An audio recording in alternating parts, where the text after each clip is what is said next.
Salam, hər vaxtınız xeyir olsun əziz yoldaşlar. Bu günlərim sizlərə qanunverici fənnindən belə deyək, sınaq var ki, həmin sınağın sizə izahını verəcəm. Ümumiyyətlə, burada gördüyünüz suallar, qəbula düşmüş suallar da var. Təbii ki, belə deyək də, qəbul tipli suallar da var. Diqqətdən qulaq asın yoldaşlar. Hər bir üçün xeyri ola bilər təbii ki, diqqətlə izahlara baxın. Demək, belə bir sual var məsələn, 16-cı sualdan başlayaq ki, vətəndaşların müraciəti haqqında qanuna əsasən belə deyək də, əlavə öyrənməsi və yoxlanması tələb edilməyən müraciətlərə baxılmalıdır.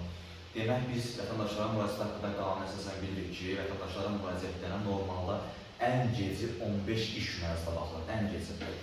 Əlavə öyrənmə tələb edilən müraciətlərə ən gecə 30 iş günə baxılır. Düzdürmü? Bunları biz bilirik. Və burada deyir ki, əlavə yoxlanma tələb edilməyən müraciət, yəni edilən yox. Edilməyən deyirsə, cavab olur təbii ki, ən gecə 15 iş gün ərzində baxılır yoldaşlar. Cavab B bəndi təbii ki, yadda saxlayın. Ən gecə 15 iş günlərində baxılmalı. Çünki edilməyən yazır. Yenə deyirəm, çalışın sualı diqqətli oxuyun. Sualı belə deyək, oxuyarkən biraz diqqətiniz özünüzdə olsun. Yəni, sualı nə istədiyini anlayın. Ondan sonra belə bir sual var yoldaşlar. Deyir ki, Konstitusiyaya əsasən Azərbaycan Respublikası siyasi sığınacaq verir. Bəli. Bunu yəqin ki, hər birimiz bilirik. Konstitusiyaya əsasən biz respublika olaraq siyasi sığınacaq kimlərə veririk təbii ki, ərzdə vətəndaşlığı olmayan şəxslərə siyasi sığınacaq veririk. Bəli, ərzdə vətəndaşlığı olmayan şəxslərə siyasi sığınacaq veririk. Yəni, diqqətli olun, məsələn, burada daimi yaşayan vətəndaşlar, digər variantlar yazılır, amma net olaraq təbii ki, cavab nədir? Əznəvi vətəndaşlığı olmayan şəxslərə biz nə edirik? Siyasi sığınacaq veririk, təbii ki, yadda saxlayın. Daha sonra belə bir sual var. Deyir ki, Konstitusiyaya müəyyən edilmiş vəzifələrə aiddir. Təbii ki, biz bunların içindən vəzifə axtarmalıyıq. Yəni, bu tip suallar əvvəllər salınırdı, belə deyək də, 2022, 2023-də, 2021-də daha çox düşürdüyünü söyləyirsə qəbullarına. Demək yoldaşlar, diqqətli olun, baxın. Biz burada artıq nəyin vəzifə, nəyin hüquq, nəyin azadlıq olduğunu bilməliyik, yəni maddələr üzrə bilməliyik. Birləşmək bizim hüququmuzdur. Bəli, biz axtarırıq vəzifələr, hansı vəzifələr?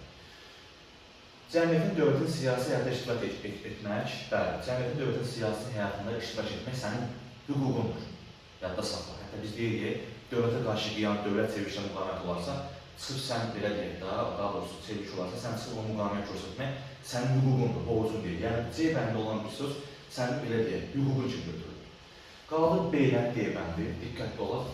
Vətəndaşların vəzifənin əsası var, bir də vətənə müdafiə var.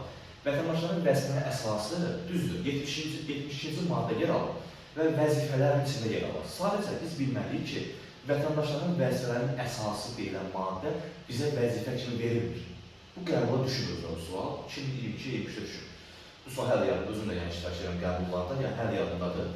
Vətəndaşların vəzifələrinin əsası deyilən bir şey, yadda saxlayın ki, bu vəzifə getmir.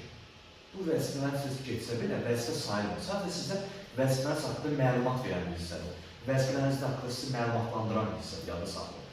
Amma D bəndi, vətənə müdafiə, təbii ki, D bəndi sizin vəzifələriniz aiddir. Yəni, Konstitusiyaya əsasən vətənə müdafiə bizim vəzifəmiz təbii ki, vətənə müdafiə hər vətəndaşın borcudur və qanunla verilmiş qayda vətəndaşlarımız hərbi xidmət keçirlər və əqidəsi zidd olanlar da alternativ xidmət əvəz olunması hallarına yol verilir yoldaşlar. Bunu hər birimiz bilirik təbii ki. Daha sonra belə bir sual var. Konstitusiyaya əsasən Respublika Prezidenti səlahiyyətlərinə aiddir. Axırıncı imtahana düşmüşdü, məsələn 22 iyun, yəni bir anlar imtahana düşmüşdü. Prezident səlahiyyətlərinə düşmüşdü, yəni düşmüşdü. Bir suallar var yəni. Həmişə düşən bir şeydir, hər zaman düşən bir suallardır. Səlahiyyətlərinə aiddir. Təbii ki, yadda saxlayın. Vətəndaşlıq, vətəndaşlıq deyə bir səlahiyyət yoxdur, yəni prezident səlahiyyətlərində. Vətəndaşlıq məsələlərinin həlli olsaydı razıyam. Vətəndaşlıq məsələlərinin həlli olsa razıyam, prezident səlahiyyətlərində. Elə vətəndaşlıq, yəni deyilən bir şey yoxdur. Hərbi və xüsusi rütbə vermək. Ali hərbi, ali xüsusi rütbə vermək olsaydı razıyam. Hərbi xüsusi rütbə deyilən bir şey yoxdur. Ali hərbi, ali xüsusi rütbə desəydi, razı olaram. Beynəlxalq müqavilələrin təsdiq və ləğv edir. Ümumiyyətlə, beynəlxalq müqavilələrin təsdiq və ləğv edir. Kim edir? Milli Məclisidir. Ümumi qaydalarda təbii ki, 63-80-dan qanundur. Beynəlxalq müqavilələrin təsdiq və ləğv prosesidir. Milli Məclisidir. Bu da 63-80-dan qanundur. Ümumi qaydalarda, yadda saxlayın. Və C bəndi qaldı təbii ki, milli məclisə seçki təyin etmə. Bəli, milli məclisə seçkiləri kim təyin edir? Əlbəttə ki, prezident tərəfindən təyin olunur. Prezidentin birinci səlahiyyəti, yəni ilk səlahiyyətində milli məclisə seçki təyin etmək deyilən bir şey var. Yəni, yada saxlayın ki, C bəndi olur, prezident səlahiyyətlərinə ayrılan bir proses. Ondan sonra bilmək lazımdır ki, baxmayın olmuşlar. Burada belə bir sual var. Deyir ki, konstitusiyaya əsasən baş prokuror kim tərəfindən vəzifə yürütən vəzifə azad edilir? Bəli, baş prokurorumuz Azərbaycan Respublikasının prezidenti tərəfindən həm vəzifə təyin edilir, həm də azad edilir. Yadda saxlanılır. Bunu da necə edir? Milli Məclisin razılığı edir. Milli Məclisin razılığı ilə baş prokuror həm vəzifə təyin olunur, həm də azad olunur. Amma ki, bir də hamının qarşıladığı bir hissə var. Baş nazir belə bir şey var. Yadda saxlayın. Prezident baş naziri vəzifəyi təyin edən milli məclisinə razı qalır. Amma azad edən razı qalır. Bax, bu proseslər hər birimizin yadda qalsın. Cavablar olur təbii ki, prezident tərəfindən vəzifə həm təyin edilir, həm də azad edilir yoldaşlar, yadda saxlayın. Daha sonra belə bir sual var. Böyük sualda, amma nə olsun böyük olana baxmayaraq tapa bilərik. Hər zaman suallar, böyük suallara baxanda biraz səbirlə yanaşılır, suallara diqqətlə yanaşılır. Baxın, deyir ki, konstitusiya uyğun olaraq vəzifə təyinat yolu ilə qanunverici icra məhkəmə orqanlarında işləyən, ha belə konstitusiyaya sadiq olacağına and içmiş, hansı hallarda, yəni and içmiş şəxs, hansı hallarda vəzifədən getmiş sayılır, bir daha bu vəzifəni tuta bilməz yoldaşlar, yadda saxlayın. Hansı halda vəzifədən getmiş sayılır, bir daha bu vəzifəni tuta bilməz.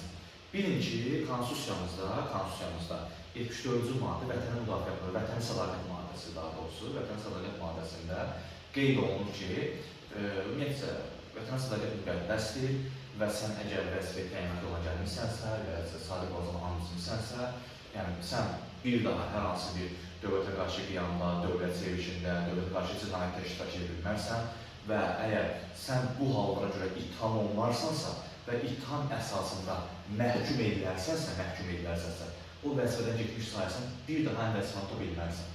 Demək, A bəndi ittiham əsasında tutulursa, xeyr, məhkum olunarsansa, açar budur. B bəndi yazıb ki, ittiham əsasında həbsə alınırsa, xeyr, bu da səhvdir. Amma C bəndinə baxalım. Cinayətdə ittiham edilirsə və ittiham əsasında məhkum olunursa, bax, əsas söz budur. Məhkum olunursa, vəzifədən gedirsən, bir daha həm vəzifəni tuta bilmirsən. Oxşar sözlərdir da, amma adam deyən fərqləndirən nədir? Məhkum olmaq, vəssalam. Bitdi ki, cavab nə olur? Cavab da ki, C bəndi olur, başlar, yadda saxlayın. Daha sonra bilmək lazımdır ki, baxın, belə bir sual var. Deyir ki, konstitusiyaya uyğun olaraq Azərbaycan Respublikasının milli məclisin deputatlarının səlahiyyətləri nə zaman bitir? Bəli, konstitusiyaya əsasən milli məclisin deputatlarının səlahiyyəti nə zaman bitir? Ümumiyyətcə, milli məclis 5 il səlahiyyət verir. Yadda saxlayın, 5 il səlahiyyət verir. Hər il noyabrın 1-ci bazar günü seçki keçirilir. Və milli məclisin deputatlara səlahiyyəti o zaman bitir ki, milli məclisin yeni çağırışının ilk iclası günü. Yeni çağırışın ilk iclası günü milli məclisin deputatlara səlahiyyəti bitirir yoldaşlar. Yadda saxlayın. Bundan sonra yəni deputatların səlahiyyəti bitir və salam. Bu da harada qeyd olunur? 93-cü maddədə qeyd olunur. Milli məclisin 93-cü maddəsində, qanunverici hakimiyyət qanununda, konstitusiyamızda qeyd olunur ki, milli məclisin yeni çağırışının ilk iclası günü milli məclis deputatlarının səlahiyyətləri bitəcək yoldaşlar. Yəni köhnə səlahiyyəti yeni başlayır. Və salam, bu söz haradadır burada? Milli məclisin yeni çağırışının ilk iclası günü. Bitdi ki, cavab nə olur? Cavab aməli olur. Bu qədər sağlam. Diqqətli olun görə, hər zaman suallarda diqqətli olun. Daha sonra gəlir nəyə? Deyir, bu hallar konstitusiyaya olaraq göstərilənlər məsələləri həll edir.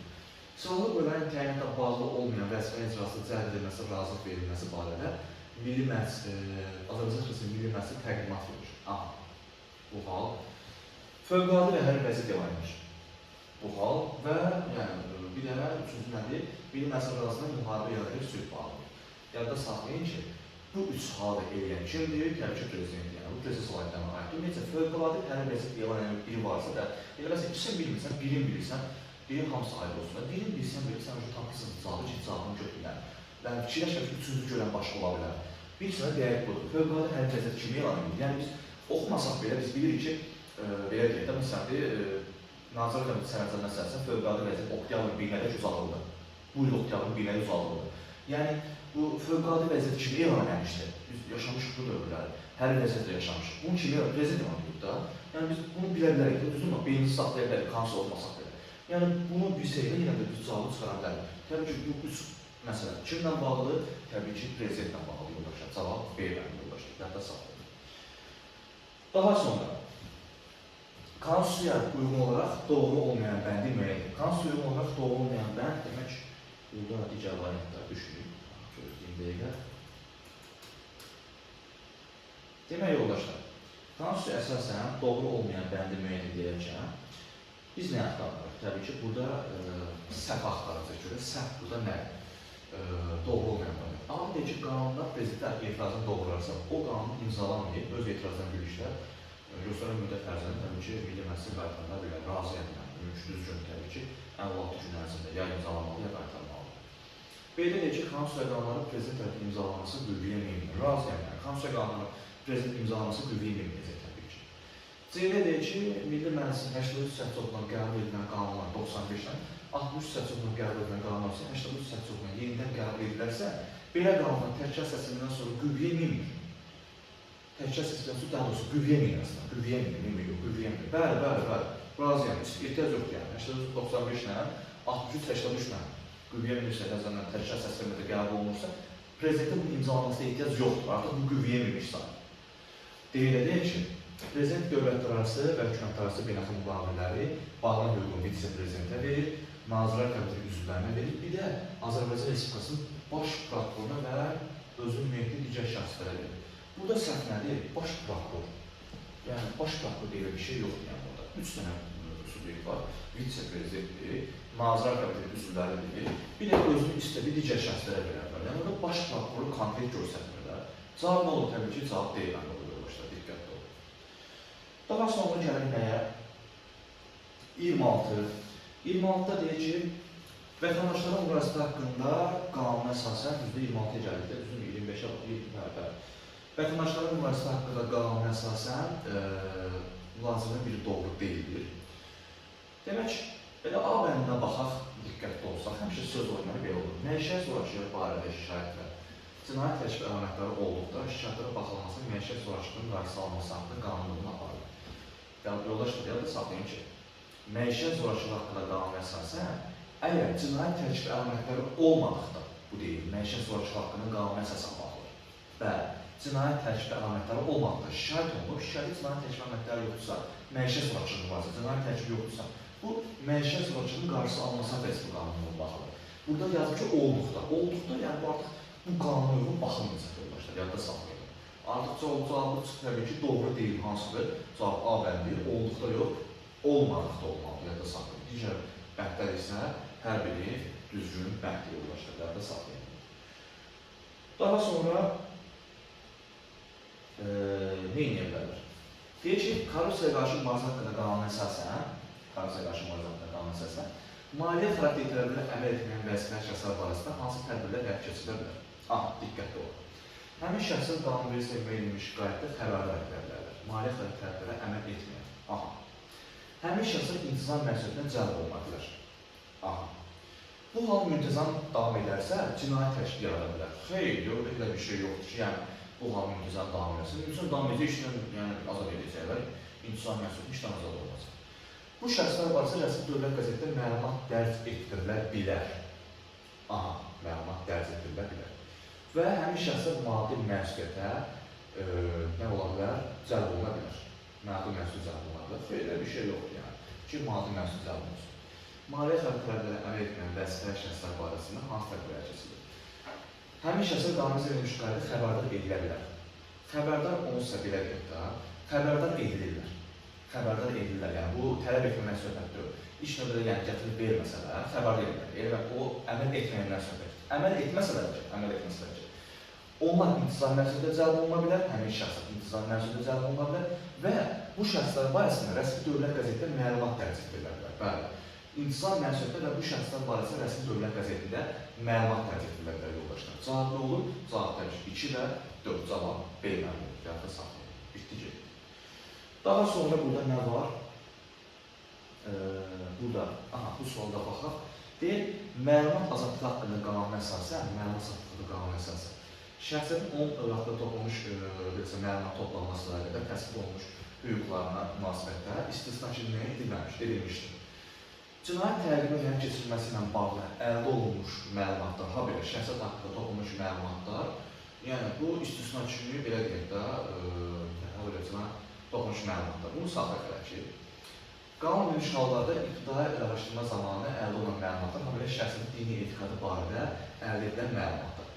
Sualda deyək ki, şəxsiyyətin onunla toplanmış məlumatların məlumat toplanmasına qədər təsbit olunmuş hüquqlarına münasibətdə istisna kimi müəyyən edilmişdir. Aha, istisna kimi müəyyən edilmişdir. Biz onu axtarmalıyıq. B bəndə dini etiqad barədə əldə edilən məlumatlar falan, yəni bunlar da təbii ki, istisnalar deyil. Amma C bəndinə baxaq. Əməliyyat axtarış tədbirləri zamanı, C-yə baxaq, davranış keçirilməsi zamanı əslində əldə olunan məlumatlar, habelə dini etik mənsub barədə məlumatlar, xeyr, bu da düzdür, dini etik pozdur. Əməliyyat axtarışı yaxşı çəkmişdir, amma dini etik pozdur. Qanun verilmiş qaydada əməliyyat axtarış tədbirləri barədə zamanı əldə olunan məlumatlar, habelə cinayət işini istifadə edə o məlumatlar, təbii ki, bu məlumatlar istisna edilmişdir. Yəni şəxsi gedib bu deyilməliyəm göstərilən məlumatlarla, yəni əməliyyat axtarış tədbirləri zamanı olan məlumatlar, onun haqqında olmuş məlumatlarla, eləsə də cinayət işini istifadə edə olan məlumatlarla gedib özü tanış ola bilməz. Bu istisna hal yəni. Sən cinayətkarsan, sən bu məlumat oluyub, sən gedib deyə bilməzsən ki, nə toplantısı məlumat burada yəni. Belə bir söz deyə bilməzsən. Yəni, diqqətli olun, görürsən, başlıqları hamısı oxuşardır. Sadəcə sözü sona qədər oxuyur. Görürsən, əməliyyat axtarış düz gətirir, amma axıda çox dini etik. Yəni, elə bir şey yoxdur. Yəni, burada məlumat belə şəxsiyyətə toplanmış məlumatdır. Xeyr olur. Yəni, görürsən, düz gətirir, axıda çox olur. Tələsməyin yazmağa. Sonra axıra qədər oxuyur. Gör, nə deyir orada? Cavab nə olur? Təbii ki, cavab D-bəndi yoldaşlar. Yadda saxlayalım. Belə, bugünlük bu qədər ki, davamları gətirəcəm sizə imtahan suallarını. Bu kimi suallar inşallah izahlarını sizə davamını gətirəcəm.